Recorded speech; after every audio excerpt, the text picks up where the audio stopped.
प्रदेश के नवनियुक्त कार्यवाहक पुलिस महानिदेशक ओपी सिंह आज करनाल स्थित पुलिस अकादमी मधुबन में पहुंचे, जहां उन्होंने शहीद स्मारक पर जाकर शहीद पुलिसकर्मियों को श्रद्धांजलि दी। डीजीपी पद पर नियुक्ति के बाद पहली बार अकादमी पहुंचने पर पुलिस द्वारा उन्हें गार्ड ऑफ ऑनर दिया गया। मीडिया से बातचीत में उन्होंने कहा कि जो महान पुलिस होती है वह अपने वरिष्ठ जनों और शहीदों को हमेशा याद रखती है। मेरा सौभाग्य है कि मुझे हरियाणा पुलिस का महानिदेशक बनाया गया है। मैं आज यहाँ उन शहीदों को याद करने आया हूँ जिन्होंने सेवा के दौरान अपने प्राणों की आहुति दी। उन्होंने कहा कि यहाँ पर 1966 से 1976 तक 10 साल के बीच में कोई शहादत नहीं हुई। खुशी की बात है कि इस अंतराल में किसी को अपने प्राण नहीं गंवाने पड़े। हम चाहते हैं कि आगे भी ऐसा ना हो। डीजीपी ने कहा कि मेरी दो ही प्राथमिकताएं हैं। एक तो थाना प्रभारी अपने क्षेत्र को अच्छी तरह संभाले और प्रदर्शन या जश्न मनाने वाली भीड़ को व्यवस्थित रखें। उन्होंने कहा कि दूसरा जेल की सप्लाई चेन को बनाए रखना है। जिन्होंने ठगी और बदमाशी को अपना धंधा बना रखा है, ऐसे लोगों को हमें जेल को सप्लाई करना है। इस सप्लाई चेन को हम आगे और मजबूत करेंगे। दिवाली और आगामी त्योहारों पर सुरक्षा को लेकर पुलिस महानिदेशक ने कहा कि इसके लिए पर्याप्त सुरक्षा इंतजाम किए गए हैं और हमारी यूनिट इस पर काम कर रही है। वहीं वाई पूर्ण कुमार और एएसआई संदीप के आत्महत्या मामले पर उन्होंने कहा कि 2 जानें गई हैं और हम इससे व्यथित हैं। दोनों हमारे सहयोगी व सहकर्मी थे। आगे ऐसी स्थिति ना बने, इसके लिए ऑफिसर्स वाइफ एसोसिएशन को हम और मजबूत करेंगे।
नवंबर 1966 को 76 में नहीं।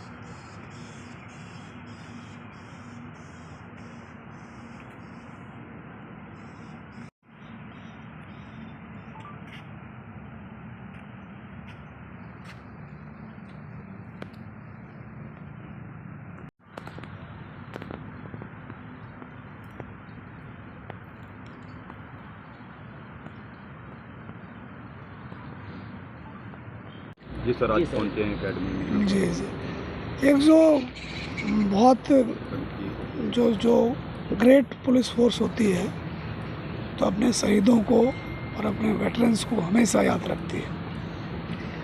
तो मेरा सौभाग्य है कि मैं हरियाणा पुलिस का महानिदेशक नियुक्त हुआ हूँ और मैं यहाँ अपने शहीदों को याद करने आया था। तो मैंने देखा कि यहाँ 10 साल में 66 से 76 के बीच में कोई शहादत नहीं हुई थी। तो मैंने डीजी साहब को कहा है कि देखें कि कहीं रिकॉर्ड में कोई छूट तो नहीं गए, और अगर कोई सचमुच में नहीं है तो बहुत खुशी की बात है कि उस दौरान किसी पुलिसकर्मी को प्राण नहीं गंवाना पड़ा। और हम चाहते हैं आगे भी ऐसा नहीं हो, तो जो भी उसमें हम कर सकते हैं वो करेंगे। काफ़ी टेक्नोलॉजी के साथ पुलिस कार्य करती है जी, अपडेट हो रहे हैं। और आपके लिए क्या प्राथमिकता रहेगी, क्या प्रेफरेंस रहेगी? प्राथमिकता तो दो ही है। मेरा कहना ये है कि जो क्षेत्राधिकारी हैं, कि जो थाने के थाना प्रबंधक हैं, ज़िले के एसपी हैं, काबिल लोग हैं, लंबा तजुर्बा है, आईपीएस में के माध्यम से बहुत उच्च शिक्षा प्राप्त और तकनीकी शिक्षा प्राप्त आए हैं, तो अपने अपने क्षेत्र को संभालें। छोटा सा काम है कि भीड़ को व्यवस्थित रखना है। प्रजातंत्र है तो कभी लोग जश्न मनाएंगे, कभी विरोध को आएंगे, तो उनको व्यवस्थित रखना है।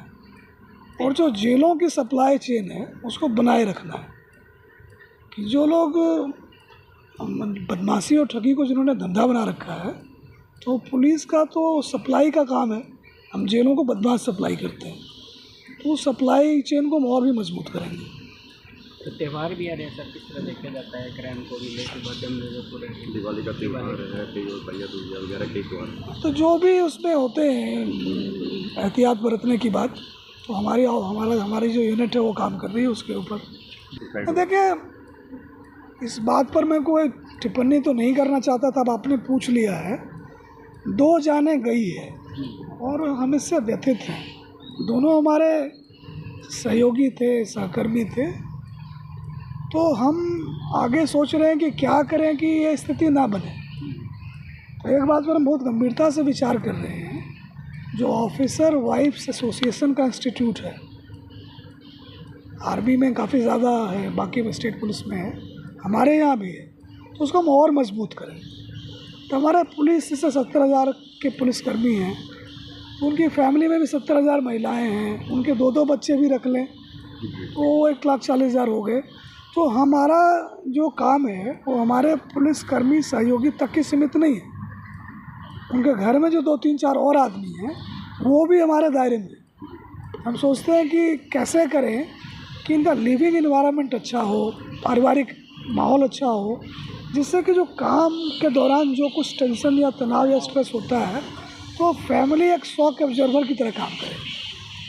तो उस पर हम काफ़ी गंभीरता से विचार कर रहे हैं और उस पर बिल्कुल ही बहुत काइंड ऑफ की उस पर लगेंगे, जिससे कि कोई आदमी बिल्कुल ही कोई मुश्किलें आती रहती है तो उसकी वजह से अपनी जान लेने वाली स्थिति तक ना जाए, और एक उनका मानसिक संतुलन इस तरह से रहे कि वो बड़े से बड़े चुनौतियों का मुकाबला कर सकें। क्योंकि पुलिस में तो चुनौतियों का ही काम